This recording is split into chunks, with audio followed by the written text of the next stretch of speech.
talk with me about where performance with a purpose came from. Did you just wake up one morning and say, I'm going to reinvent the mandate of Pepsi, or is this something you've been thinking about for a long time? Let me talk a bit about performance with purpose and why it came about. I grew up in the south of India, in a city called Madras, about 10 million people then, now it's maybe 15 or more. And I grew up in a city where there was no water.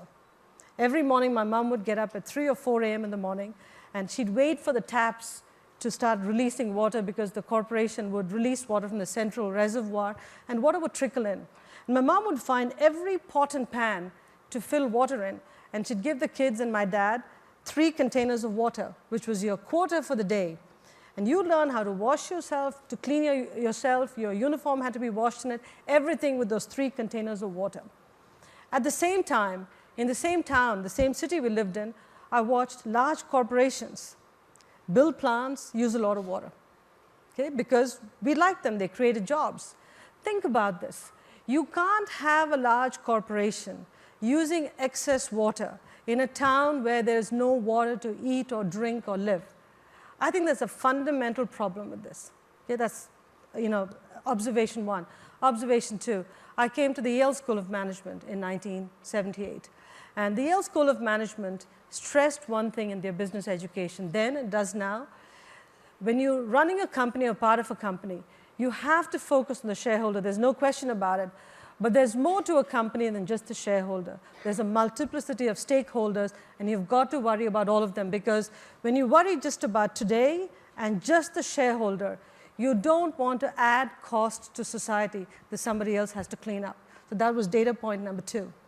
And data point number 3, I watched the incredible meltdown of the global economies because there was a singular flaw in capitalism.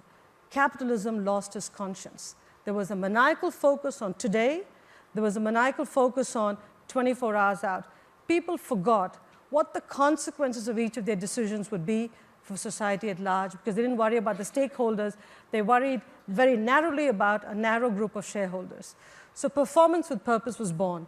And performance with purpose only means deliver great performance while keeping an eye to all of the stakeholders. So you as a company can do better by doing better. It is not corporate social responsibility. Every aspect of purpose delivers profit. When you use less water, you have lower costs. When you use less energy, you have lower costs. When you do plant-based product, PET bottles and plastic bottles, you have less commodity volatility. You deliver more profits. So performance and purpose are linked. It is not corporate social responsibility, but it's born out of a deep-seated experiences that I've had, and it's also born out of the nature of society today.